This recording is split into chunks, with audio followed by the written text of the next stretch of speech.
All right, this is Physics Chapter 3, Lecture Number 2. In this lecture, we're going to be covering on your own 3.6 to 3.9, and we're going to start on page 90. So, in the last lecture, we talked about adding and subtracting vectors graphically. All right, so we drew those out. You can actually do it mathematically and get the exact magnitude and the exact angle. So the way to do that are in these four steps. We're going to break each vector into its x and y components. Then we're going to add the x and y components to get the resultant x and y components. So that would be like vector C if we were adding vectors A and vector B.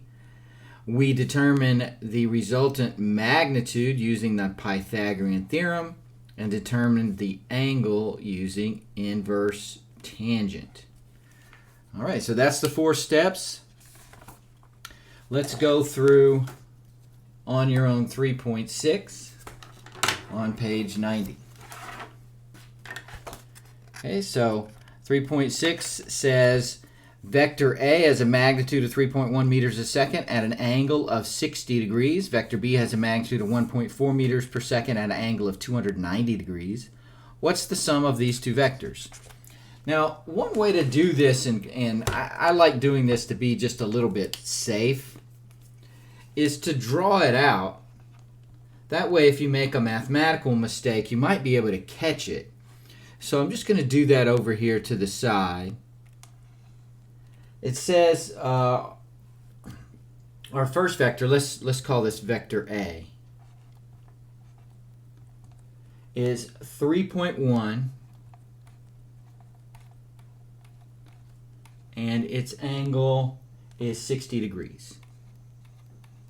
And then vector B is 1.4,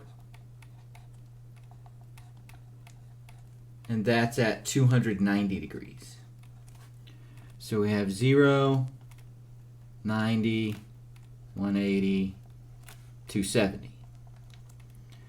So vector A, I'm going to draw that, let's say at 60 degrees. That would be about, and I'll go ahead and use different colors here. So vector A is going to be about like this. So 60 degrees, pretty long compared to the other one. Then vector B is 290 degrees. Okay, well that's just 20 degrees past 270 here. So it would be down here in the fourth quadrant. But I'm going to go ahead and move it up here, slide it, pretend I drew it, but I don't want to mess up the drawing. Slide it up here. It's only about, it's a little less than half the length of vector A, and 290. So it would be something like this. So our resultant vector should land in quadrant 1. It should be a little shorter than vector A, so I would expect it to be less than 3.1. And the angle, you know, I don't know, maybe somewhere 15 to 25 degrees, something like that. So at least I have an idea of the ballpark of what the answer should be. Okay, so let's convert both of these vectors into their x and their y components. So a sub x is 3.1. Remember, cosine goes with x, so cosine 60. I'll give you that answer in a second. And then b sub x is equal to 1.4, the magnitude times the cosine of 290. All right, you put that in your calculator, and you'll get 1.55 for a sub x and 0.48 for b sub x. So c sub x, we add those two together, and that is 2.03, and the unit is meters per second. All right, we've got our x component for a resultant. Now let's get the y component, a sub y. So you just look up here and change cosine to sine. 3.1 sine 60 degrees. B sub y is 1.4 sine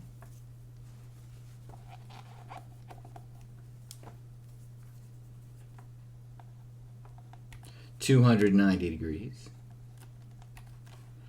And then C sub y, we'll add the two together. So what we've got is 2.68, negative 1.32. Okay, you want to add those two together, and you'll get 1.36 meters per second. So our magnitude, vector C magnitude, we're going to use the Pythagorean theorem. So the square root of 2.03 squared plus 1.36 squared. All right, that's 2.45 meters per second. I thought it would be a little bit less than the length of A just because of the drawing, and that is true. So that's part of your answer.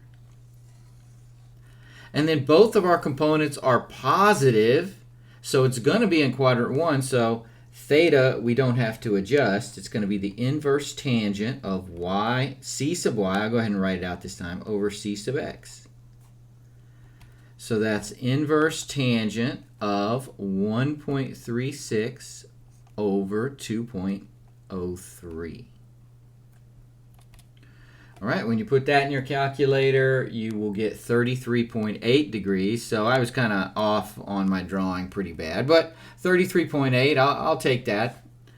I'm pretty confident in the math here, but I just drew vector B a little bit too long, so that made my drawing right. But I got in the ballpark on it, so, you know, at least if you ended up doing a drawing where you had, or your math, you went through your math and you ended up in quadrant 3 or something like that, you know that would be wrong, and you'd have to go and look and see where you made a mistake.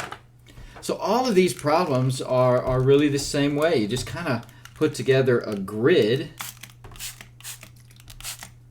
right, and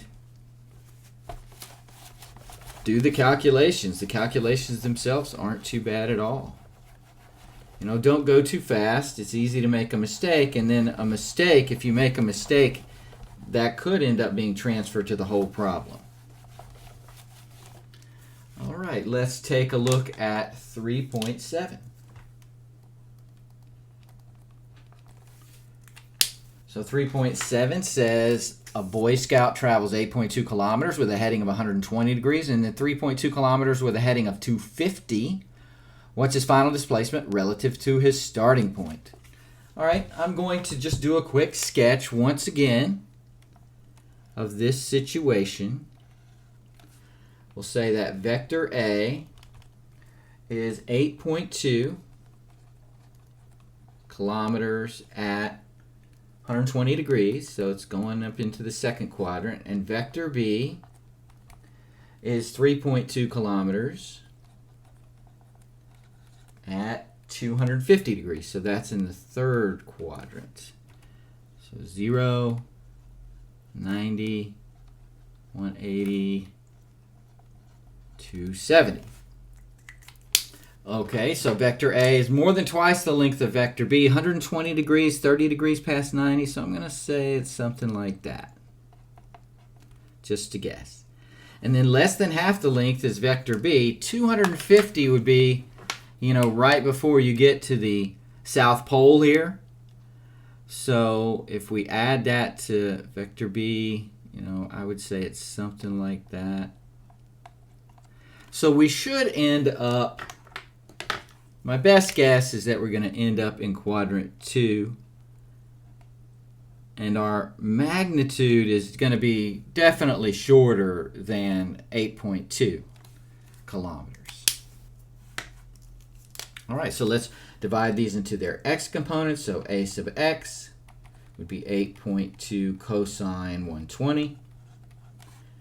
B sub x, 3.2 cosine 250. So C sub x, we're going to add those two together. And I'll give you all those numbers in a minute. A sub y, all we're doing is changing cosine to sine. So 8.2 sine 120. B sub y, 3.2 sine 250. And then c sub y is the sum of those two. Okay, those numbers are negative 4.1, negative 1.09. You can check me in your calculator. So that'd be negative 5.19 kilometers. For the y component, 7.1, negative 3. So that's 4.1 kilometers. So to get our resultant magnitude, we're going to use the Pythagorean theorem. It's the square root of negative 5.19 squared plus 4.1 squared, our two resultant components. That's 6.6 kilometers. That's half our answer. And then theta is going to be the inverse tangent of y over x. So 4.1 over negative 5.19. Now you put that in your calculator. I bet we're going to have to make an adjustment. It says it's negative 38.3 degrees. So we know that's not right. Well, what quadrant are we in? Well, x is negative, y is positive. So that's to the left and then up. So quadrant 2. So what do we do in quadrant 2? We add 180. So 6.6 kilometers plus 180. And the angle is, negative 38.3 plus 180, which is 141.7. So there you go. Our resultant is 6.6 kilometers, 141.7. That makes pretty good sense with our guesstimate with our drawing. All right. Well, while I'm erasing, you flip over to a few pages to page 95. And we'll do 3.8 and 3.9 and finish up chapter 3. Look at us go. Take that, McCracken.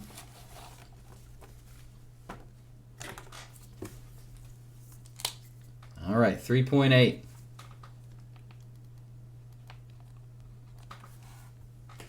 Says a boat travels across a wide river. If the boat can travel at a speed of 30 miles an hour and its pilot heading will be at a direction of 120, current's velocity is at 5.1 with a heading of 315, what will be the final velocity of the boat? All right, let's draw this out.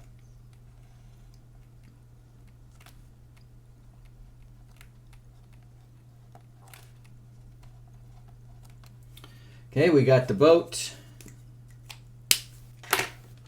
30 miles an hour, 120 degrees. Okay?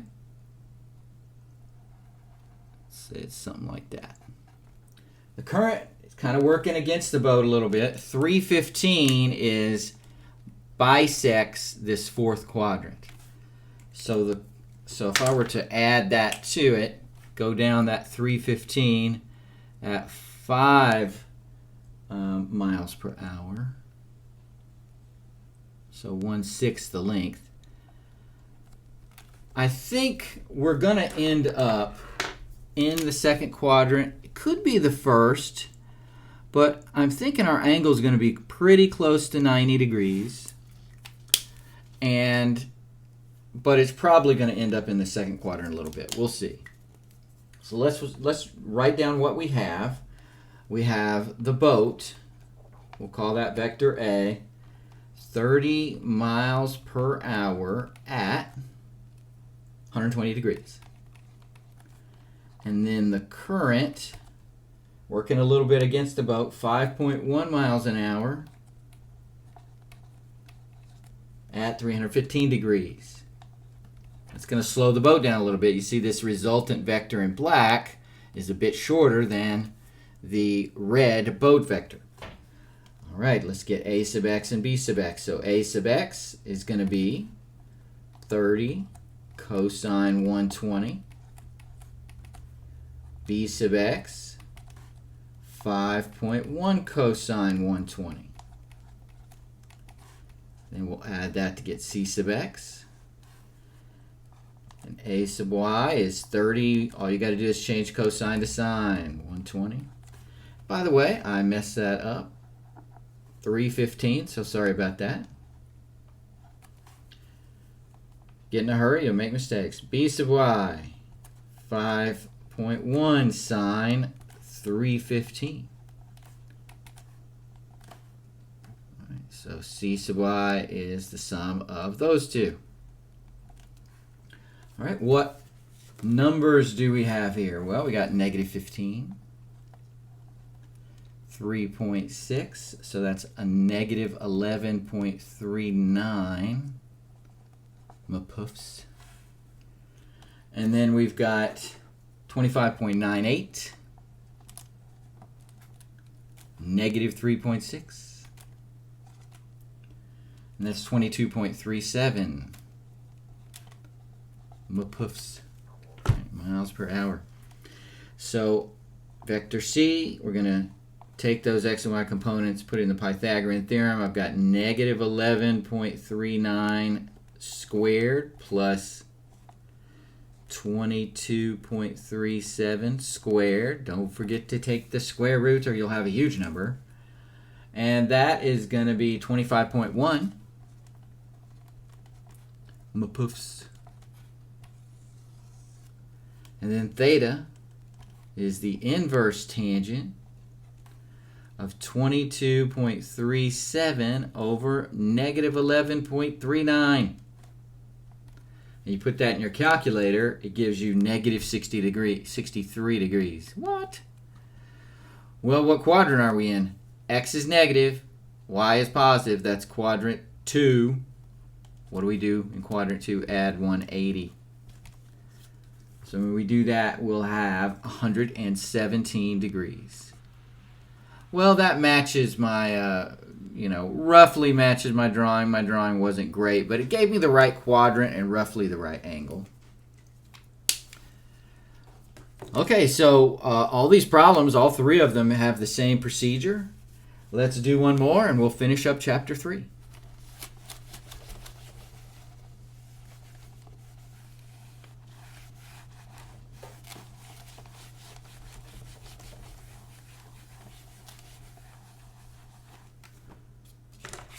Okay, 3.9 says a plane heads due east at a speed of 300 miles an hour. If the wind's velocity is southeast at 315 at 25 miles an hour, what will be the actual heading or direction of the plane? All right. Let's just do a quick drawing to make sure if we make a math mistake, we can catch it. So the plane we'll call vector A. And that is 300 miles an hour at 0 degrees.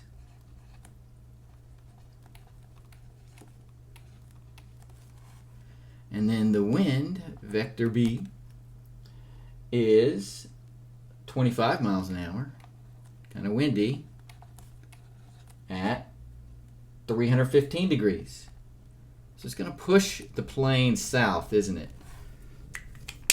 So the plane's going 300 miles an hour at 0 degrees, right? Like that. The wind is 25 miles an hour, 315. 315 would be right in the center of quadrant 4, bisecting quadrant 4. But 25 is a lot smaller than 300, so it's a little bit of a little nub in here.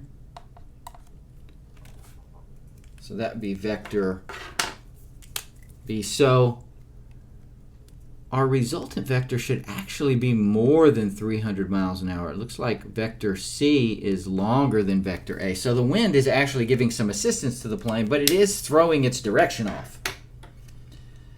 Okay, so my expectation is that our final answer is going to be in the 4th quadrant, and it should be more than 300 miles an hour. Let's see. A sub x,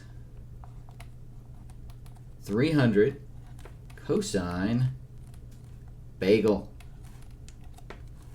B sub x, 25 cosine 315.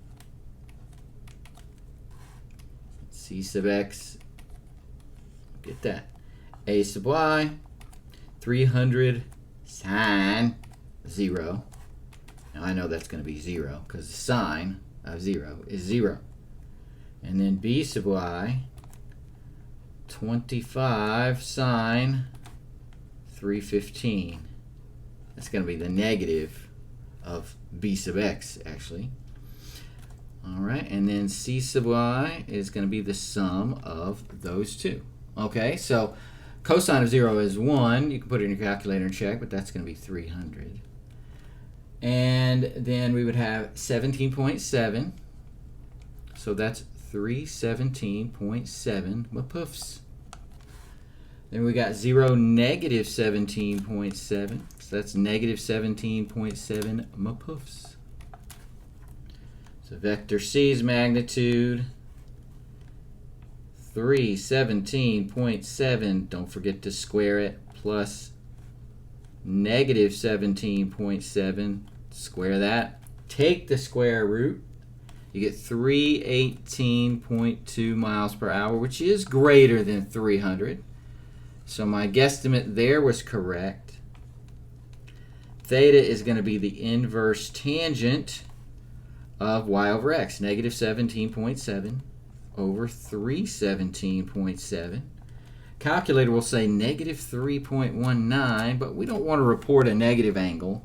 We're in quadrant 4, so we're going to add 360.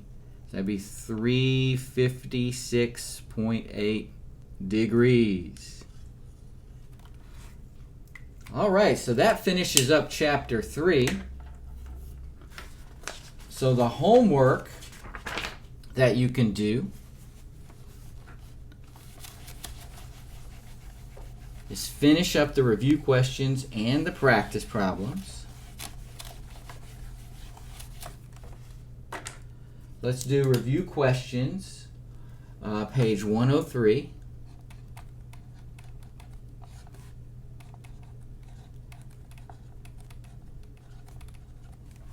And that's going to be 8 through 10. And then practice problems, page 104, you can do 6 through 10.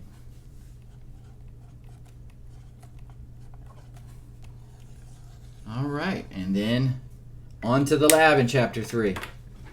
Okay, so one more lecture in the books. I hope you have a great day, and we'll talk to you next time.